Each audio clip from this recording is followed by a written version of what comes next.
Hi, Teresa Riazzi, coach and hypnotherapist. I help you become who you want to be. Today I'm talking about children and anxiety. And this is such an important topic, especially in this day and age. I see more and more kids suffering from anxiety. And it's something that I know firsthand I struggled with throughout my childhood, and it carried on through adulthood. And so it's really important to identify, does my child have anxiety, and then use tools, use resources to get them the help that they need to really help alleviate those fears and that anxiety. I just wrapped up a consultation with a client, and I'm going to give you some recommendations for anxiety with children that I talked with this client. Some of them may be fitting for your child and might really help them. So first of all, as I mentioned, identifying the anxiety is important. So if adults have anxiety, that shows up quite differently than kids. For adults, we may turn to junk food. We may have unhealthy habits or behaviors in our life. We may have panic attacks. So a lot of times that's how it might show up for an adult. Children, it can be quite different. Kids with anxiety, what I see commonly happening is they complain of symptomology like sore throats, stomach aches, headaches, these psychosomatic conditions that are really anxiety manifesting as a physical response. So I see that a lot. Even things like bedwetting, not wanting to go to school, difficulty falling asleep. So those are all things that you might want to keep a lookout for. If you notice a pattern of it, really addressing it. Of course, making sure that it's nothing, truly physical, but really addressing it. So once you've identified that, yes, my child may worry excessively or may have anxiety or fears, here are some things that might be helpful. So first off, really limiting exposure to whatever's scaring them. And I know that seems quite obvious, but sometimes as parents, we don't realize how much kids really are picking up. We might have that radio on or, the news on in the car on the drive to work, and maybe they're engaging in a conversation in the back seat, and we don't even realize that they're like completely zoned into whatever it is that that we have on. And so it's really important to be mindful of that. Really put them in this kind of bubble, really limit the exposure to whatever external sources are out there. And be really diligent about that, because they do pick up a lot more than we think they pick up on. My kids at least do. So that's number one.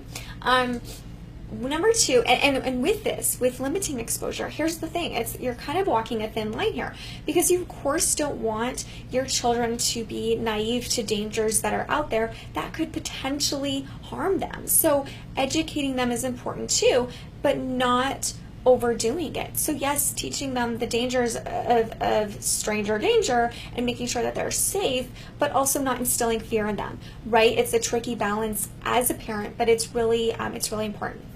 Okay, so number two that goes along with that is open communication about that fear. If you don't talk about it, it's not going to get better. Likely your child's just going to continue to let it stir inside of them and make it much worse and feel lonely in the process. So really having an open conversation about it, letting them know that it's okay for them to feel these things, and that you're there for them to support them. So really engaging an entire family open communication process with it is really important. Now let's talk about some other steps that can be helpful. I know I've created a video before about that progressive relaxation that adults can use. Kids can use it as well. Why I love it for kids and adults, the mind-body connection, okay? So if you haven't watched the progressive relaxation yet, that's where you go through your body and relax different muscle groups. You can tighten up the muscles, or you can just go through and imagine a light, a color, the sun, as you relax each body part, and eventually your body will be nice to relax and respond accordingly. Same with your mind. I love this for kids that have these psychosomatic ailments going on, because it trains them, oh, I have control over this. I have control, and I can relax my stomach. I can, relax this headache. And by training them to do this process early on, it can really be helpful for these fear-based physical manifestations. So check out the video of the progressive relaxation. Do a little research on it. Super easy. You can guide your kids, guide them, or have them listen to a guided version at first until they get used to it. Okay, so that's another one. The next one I want to talk about is nutrition. Okay, so I know that when I eat fast food and a whole bunch of junk, I don't feel good, and kids are the same way. So our bodies are not going to be functioning optimally. Our hormones aren't going to be regulated if we don't have good nutrition. There are certain supplements that I create, that I talk about in a supplement video on here, so you might want to watch that as well. Make sure you talk to your doctor before giving your kids any supplements. But that might be something to investigate as well. What is my kid eating? Am I fueling them with a bunch of dyes and artificial stuff and sugar? That certainly isn't helping, so take a look at their diet. Making sure that they're getting really nutrient-rich foods is really, really important, and a whole nother video of itself.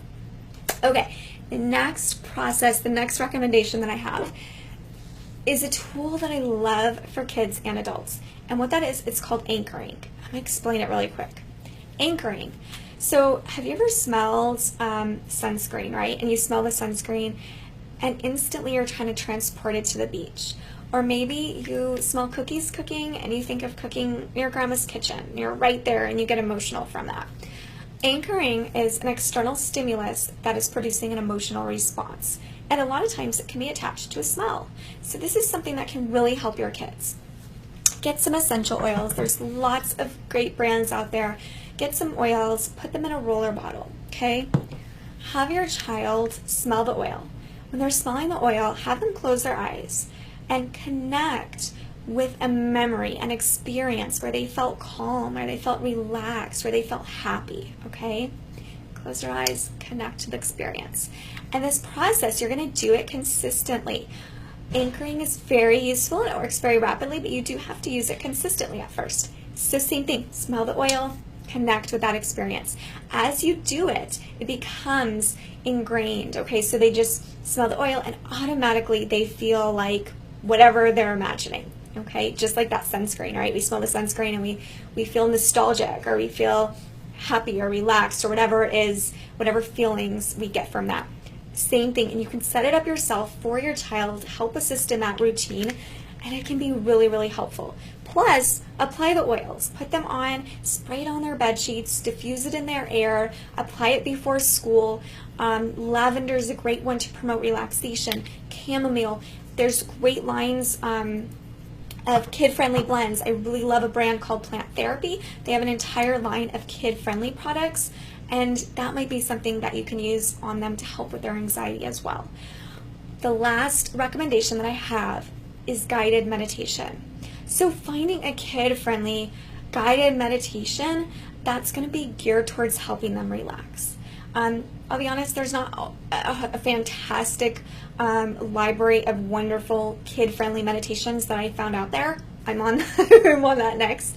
But find something, have your child listen to it, and get in the process of training their bodies to relax. There is a meditation that I have on here called Peace and Calm, and you can try that out if your child, I recommend that for 10 years old and up, maybe 12 years old and up.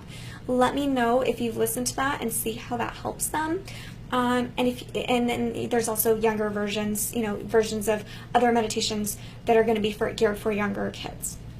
So that would be my final recommendation. Have them fall asleep to it. Listen to it nightly.